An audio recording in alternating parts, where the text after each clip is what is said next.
Assalamualaikum and good day.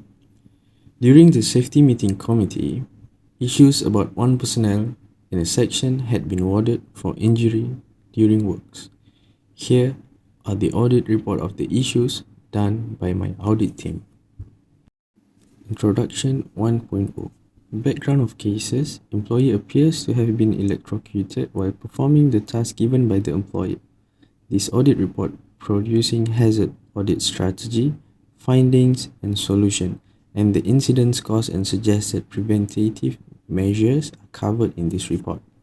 1.1 Scope of audit. The fabrication workshop is where the audit will be conducted. This audit will examine how well a boat welding was done. This audit is being conducted to look for any potential hazards and to investigate the factors that led to the accident. 1.2 Objectives of the audit.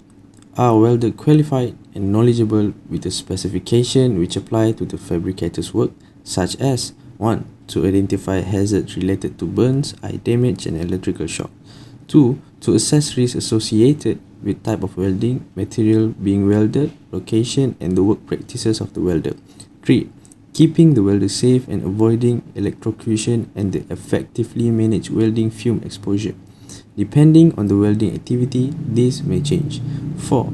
Evaluate and monitor hazard controls during inspection to ensure a safe workplace for workers before starting their work. Now we move to 2.0 Audit Planning. 2.1 Audit Strategy and Schedule. A site check will take place, followed by a worker interview. Additionally, we will observe people at work and we will close with document audit. The audit will spend 5 days from September 10 through September 15, 2022 as per the timetable. Detailed date can refer to Table 1 Audit Schedule. As you can see in point of 2.2 Audit Team, Table 1 shown the audit schedule made by our team. As per timetable, meeting will be done in September 10, 2022 and all audit team will be involved. And the inspection, welder interview will be held from 11 to 13 September 2022, followed by risk assessment, evaluation, risk control proposal, and risk control implementation will be done from 14 to 15 September 2022. And on the other side of the slide shows the organization chart or hierarchy and the job scope of the audit team member. In 2.3 shown the audit checklist. This checklist is to ensure that all planned documents such as inspection, interview or any necessary form and document that is needed for the audit is prepared and or done in the status of the audit checklist. Moving to point number 2.4 Audit Form. We prepared 3 different forms, that is hazard interview form, hazard inspection form and the hierarchy form. The first one in the slide is hazard interview form. This form is filled by the correspondent, which is the employee. This form is to know about the background of the employee and the job done by the employee, including the information about the accident that happened. Second form in the slide is hazard inspection form. This form will be filled by the person in charge of the audit and to inspect all the works, activities, and the types of hazards in the area the work is done. Also, the possible injuries or damage that could happen. And on the right side of the slide is the hierarchy form, which is more detailed about the hazard identification, risk analysis, and the risk control measure is stated in this form. This form need to be filled by the person in charge of the audit. Now we go into point number 3.0 Audit Finding. In 3.1 shows the type of hazards and possible injuries. For example, like for electric hazard and the possible injuries is electrocution, and for fire are burns from fire, sparks and flammable material, and for heat is excessive skin injuries. And in 3.2 shows the likelihood and severity scale with risk index. Based on the table shown in 3.2, the risk of possible injuries is based by the likelihood amount times severity amount equal to risk amount. If the total is not more than 4, it is in low risk category. If it is between 5 to 12, it is in medium risk category. But if the total is more than 15, it is already in high risk category. Move to point number 3.3 is related legislation regarding hazard. Based on the stated law, according to the laws of Malaysia Occupational Safety and Health Act 1994, Act 514, Section 10, A.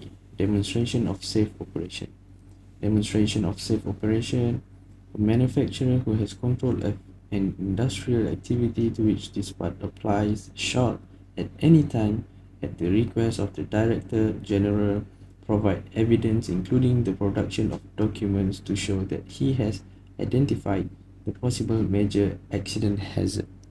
By base of regulation, according to the Occupational Safety and Health Officer Regulation 1997, Part 5, Regulation 15, Facilities, an employer of a place of work shall provide the safety and health officer employed by him adequate facilities, including training equipment and appropriate information to enable the safety and health officer to conduct his duties as required under the Act. And if you look into the penalty, according to the law of Malaysia Occupational Safety and Health Act 1994, Act 514, Section 24(1), penalty. A manufacturer who commits an offence against any of the provision of this regulation for which not corresponding penalty is provided by the Act shall and conviction be liable to a fine not exceeding 50,000 ringgit or to a term of imprisonment not exceeding 2 years or to both. Next point is 4.0 Proposal for Hazard Control. In 4.1, shown the hierarchy of proposal for hazard control from elimination followed by substitution and to engineering control, and after that is administrative control, and the last one is PPE. And in point number 4.2 is stated the detail of the proposal. For A, electrocution. 1. Remove any unnecessary electric wire near the working area. 2. Doing the job in the safest way possible. For example, take rest when tired. 3. Making sure that there is no extra or broken wire nearby. 4. Appoint one supervisor for each job or task. 5. Wearing PPE such as safety boot to prevent the continuous flow of electricity. And for B, fire. 1. Avoid welding in wet or damp places. If it is unavoidable, wear rubber shoes and stand on the dry platform. 2. Do not wrap the cable around your body. 3. Make sure the welding machine is installed perfectly and is in good condition. 4. The workplace must be based on a fireproof floor, such as a concrete floor, and it must be away from flammable sources. 5. Make sure to always wear safety equipment during working hours.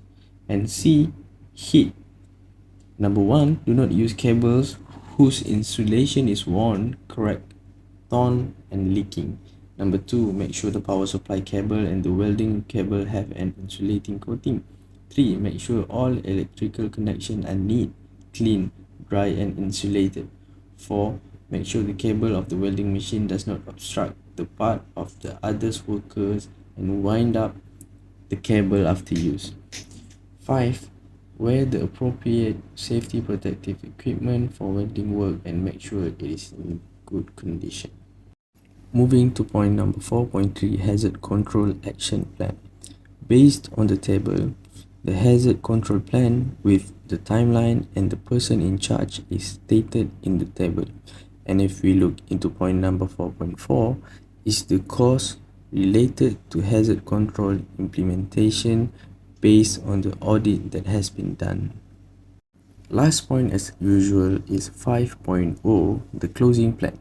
In 5.1 shows the hybrid monitoring schedule that will be done 1 month after the day of risk control implementation. In the table shows the date and timeline and all audit team will be involved with the monitoring. And in point 5.2 is the high-rank post audit checklist. This checklist is to ensure that all the recommended control measure is done and passed by both the employee and employer. And that is my presentation about the major audit project. Thank you for your kind attention.